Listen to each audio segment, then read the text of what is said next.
How's it going, everybody? I am the Earth Pit, and today we will be reacting to Dante versus Clive, Devil May Cry versus Final Fantasy Death Battle. I'm gonna be dead honest, y'all. I only know Dante. I mean, I played a little bit of Final Fantasy 16 on the free trial, but that was about it. But I have played the Devil May Cry games, and they are really cool. So, if you guys have any other reactions you want me to do, please let me know in the comments down below. And as always, like and subscribe. Alright, let's dive on in.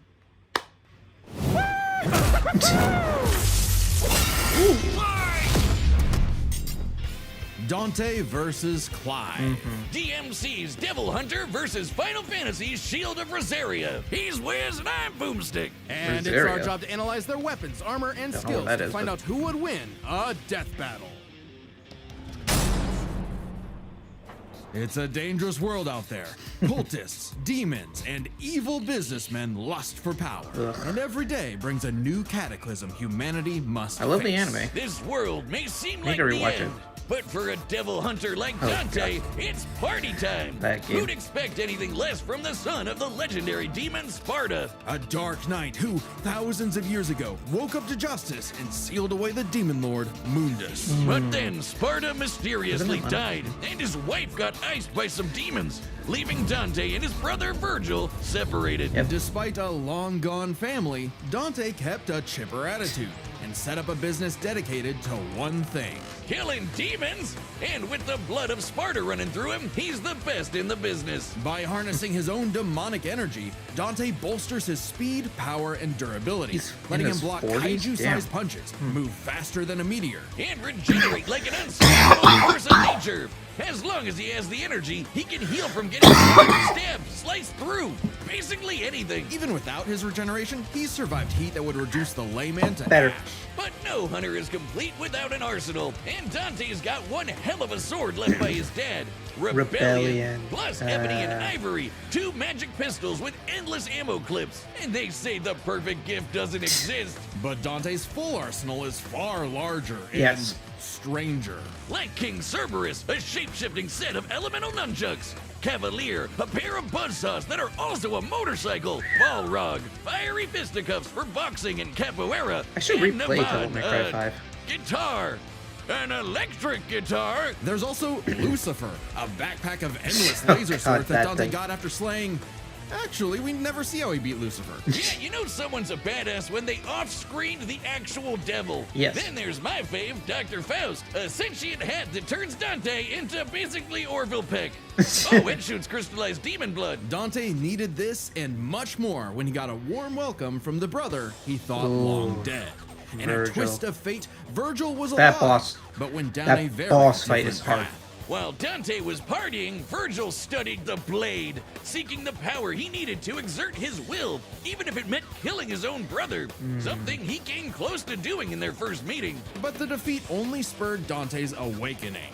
He learned to teleport using Trickster, slow down time through Quicksilver, and double-team foes with Doppelganger. With a slick pose and the right timing, he can Royal Guard dang near anything, then use the absorbed energy to armor up as a dreadnought. And then there's Devil Trigger, a super form Dante achieves through his supernatural power. By tapping into his inner demon, Dante can fly and gains an enormous boost in speed and power. Naturally, his rematch with Virgil went very differently. And that was far from Dante's peak. When Mundus got up to his old tricks, Dante battled the Demon Lord in a vast sea of stars, a universe Mundus created on a whim. Even later, Dante one-shot a stronger alternate future Mundus who had completely merged with the demon world. So he's kind of a big deal.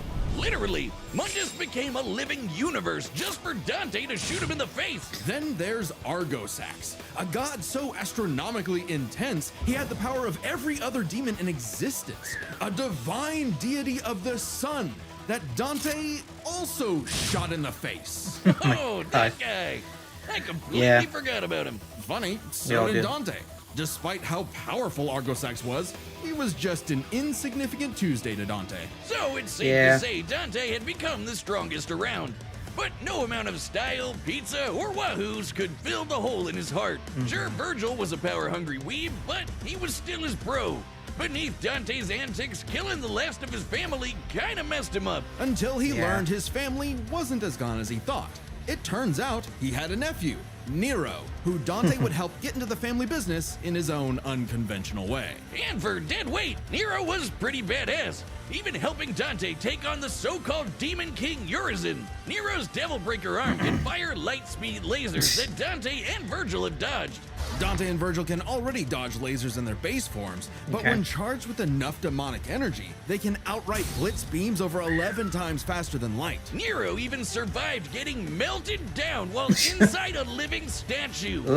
It's a long story. And that's the same sort of regeneration that Dante has, meaning he can survive being turned into a puddle. So Dante was ready when Virgil somehow returned Yeah, and made that the never apocalyptic got demon explained. tree for what else? More power! With the entire world now on the line, Dante had to get serious. How does she fully return? embrace his human and demon sides alike by stabbing himself. Holy shit, Dante has been impaled so much, he decided to make it how he powers up. So he got his greatest weapon, Devil Sword Dante, and became Sin Devil Trigger. Dear This God. is Dante's demon energy at its peak. He can fire lasers with Loose, obliterate with the fires of Judgment, and surpass even the legendary Sparta. But although Dante was totally a match for Virgil, neither of them would budge on their ideals. Both were destined to duel until one was dead forever. But thanks to Nero and two well-placed bitch slaps, Yep. they got some sense knocked into him. Dante realized that if he couldn't make Virgil abandon his ways, he might as well keep an eye on him. In one fell swoop, the two severed the world-spanning demon tree and prepared for a permanent departure to the underworld. You can choose your friends, but not your family. But if that's what it takes to keep Virgil safe, or rather to keep the world safe from Virgil, Dante will deal with it. Yep. And all things considered, he's happy slugging it out with his bro. Maybe happier than he's ever been. Proof that as long as you have the human drive, even hell can become a paradise sweet enough that a devil may cry. Sit down as we tell the tale of the kingdom of Rosaria and its prince, Clive Rossfield, a man destined to be a dominant, the host to a mighty guardian icon. Anybody who's a dom can draw on magic life juice called ether, becoming a big scary monster. And commanding the element they embody to create storms, slay armies, and split the sea. Dominants are forces of nature, and Clive would be the dominant of the Phoenix. Well, he Damn. was supposed to, but Big Bird said no thanks and instead from picked his Tekken sick 8. little That's brother funny. Joshua. Parents don't play favorites, but I guess ancient monsters can. Despite the rejection and a deep loathing from his mother, Annabella, Clive and Joshua were only kind to one another. Clive saw the burden his brother bore and accepted his blessing of the Phoenix in hopes of becoming Joshua's shield. Meaning he learned a bunch of magic. He can shoot fire, teleport with Phoenix Shift, and took down this beast before he was even out of puberty. Even without magic, Clive's a capable swordsman, able to boost his speed and perception with precision dodge. Okay. But it wasn't enough when Annabella betrayed Rosaria for the Empire of Sanbreque. In one night, Clive's knights, people, and his own father were slaughtered before him. Ow. Someone use a Phoenix down!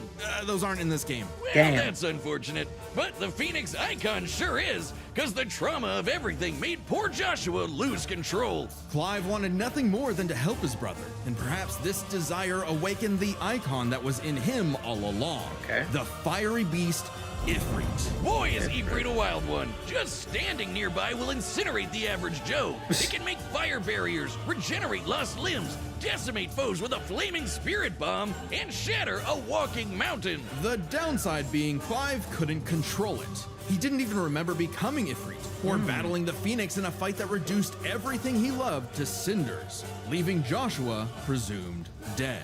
If that wasn't bad enough, dear old Ma found him the next day and made him a slave to Sanbreque's army. Clive spent 13 years wallowing through life, searching for Ifrit's host for revenge, only to learn the one he wanted to kill was himself. Damn. This revelation hit Clive like a phantom train. He thought death was all he deserved for taking the lives of Joshua and so many others. Even so, there kinda was dark. a light at the end of the tunnel. No, not like that. Thanks to his friend Jill, the outlaw Sid, his doggo Torgal, and a very therapeutic battle with his self-hatred, Clive learned to carry the torch for his brother, fighting the real problems plaguing his world. Bristles and racism! In the Oh, world God. of Valisthea, prejudice is alive and well for bearers. Basically, anyone who can use magic without special crystals. So what better way to dismantle the So, system than to help fellow bearers and destroy the mother crystals ruining the planet, all while picking up some nifty abilities. Through a mysterious power that lets him absorb icons, Clive took Garuda, an avian with sharp slashes and sharper talons. From Sid, he received Ramuth, so he could summon lightning. From his Bay Jill, he got Shiva to freeze lava and even time itself. With Titan, he can block and absorb blows with earth-shattering get from the fists. dog? From this Dragon Prince, he got Bahamut and some deadly lasers. And through Odin, he can slow the flow of time and slice apart the fabric of space. Looks God. familiar. With these powers, Clive stepped up to lead the bearers, and even reunited with Joshua, who was alive all along. What? Surprise! Clive spent 5 years freeing the land and became hot as hell while doing it. Well, no, not well, yeah, that way, but also through Ifrit. By using part of Ifrit's power, Clive can set himself aflame, activating Limit Break to boost his abilities. But Limit Break is far from Clive's limit. After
Friendship crap, but trust me, it made Clive a badass who could surpass his limits, getting stronger over the course of just one fight. So much so that, despite struggling against Ultima initially, by the end of the fight, Clive took out Ultimalius, a more powerful amalgamation of Ultima and his entire species, all while Clive was in his base form. Ultima literally became Okay. Ultima squared, but Clive still kicked his ass, using his bonds with his brother, his friends, and his unbridled will. Clive killed God in a my giant 999,999 damage punch. Damn. Okay, so it really was the power of friendship after all. Man, this guy's got a future in shonen. Well, except we don't really know what happened to Clive. Whether he lived or died, though, doesn't really matter. What do you It mean? was his journey and the world he created that made his life meaningful. Clive's dream of a future where everyone can live and die on their own terms had become a reality. And his stories were written up in a book by a certain Joshua Rossfield, which he titled Final Fantasy. All right, the combatants are set, and we've run the data I'm still through all going Dante, but possibilities. after that It's info, time for a death Clive battle! might have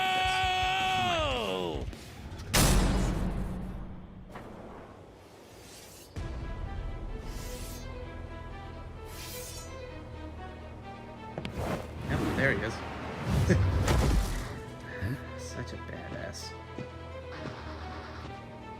Hey, I heard your fiery friend is causing trouble, and I'm in the business of dealing with trouble. Leave now. I have a god to kill. The last thing that will stop me is a demon.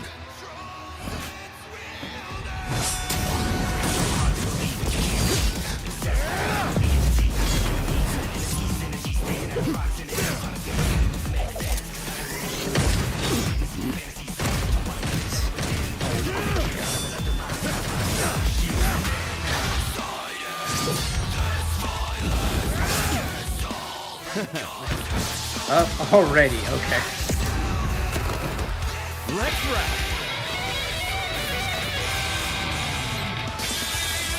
Fancy yourself a bard?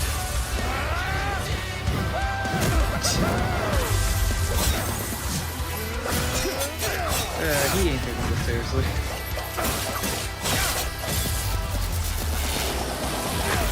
Damn. Oh my god. Hey, oh shit. Ooh.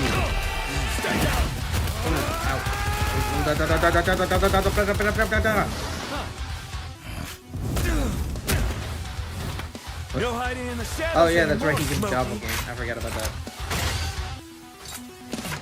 They're more. Get it. Okay, I'm confused. Time to see the light.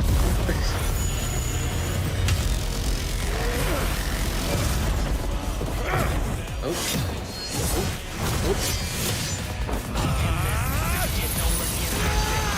Ice beam. Ah, the motorcycle. Let's go. What the hell is that? That's a motorcycle. Oh shit, we're just going right into the form. Okay.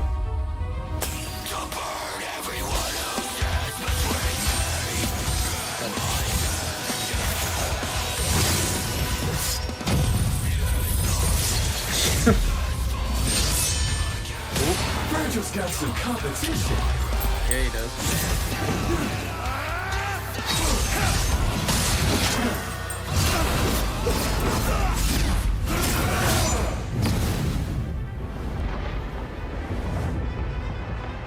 Still holding out on me?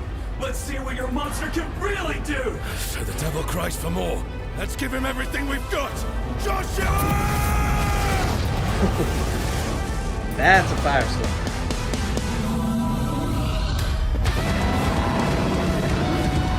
Yeah, that's safe.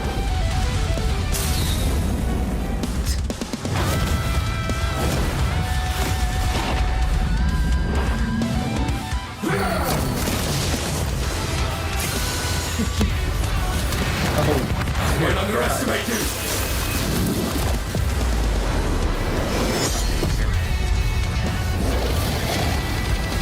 we're in circle.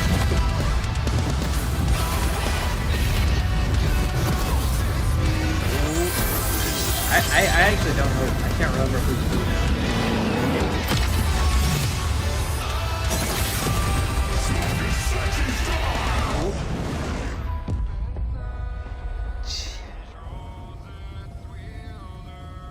Is it a tie?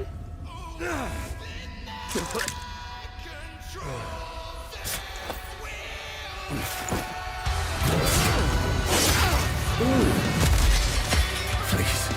Just once. I need more. It's been a bash, Smokey. Sure, Clive. I need infantry! Oh. Not bad. Not bad at all. No! After a fight like this, the god will be nothing. What? KO! Okay, that was a whole nother level of close, but I think we got the point. This was not an easy call to make. Dante and Clive matched each other so closely, it was hard finding a definitive advantage either had.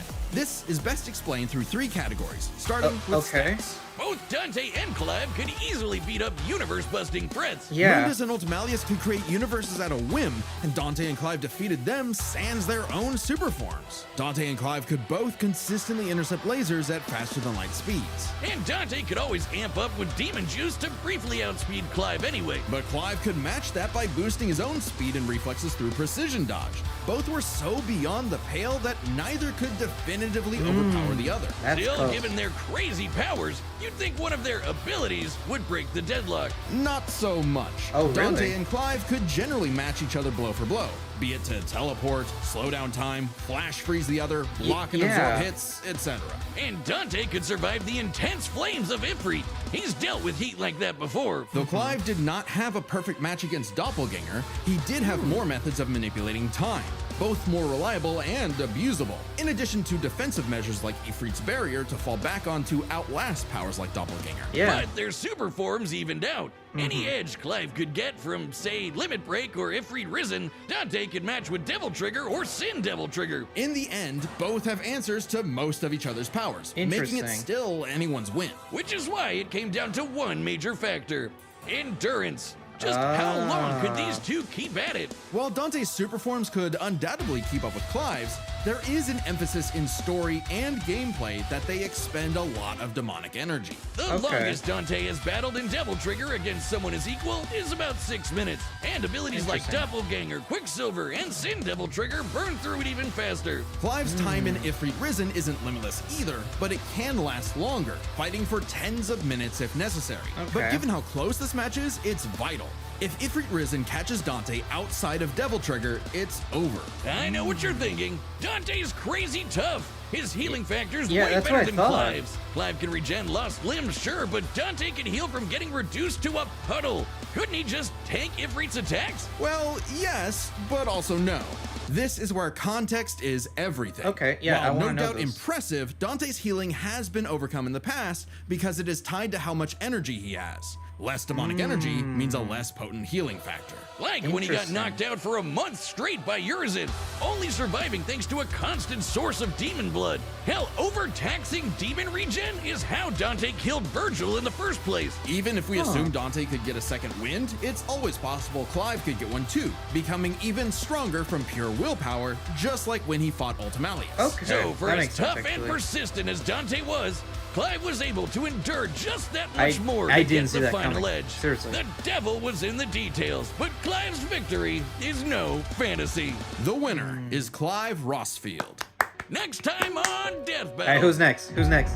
Death Battle 2025 finale? Who is it? Yes! Subscribe and join as a member to see more Death Battle. Thanks for watching. Finally! Ah, let's go! I've been waiting for that for so long. Oh, fuck, I've been waiting. I've been waiting for Ash Ketchum versus Yugi for so damn long.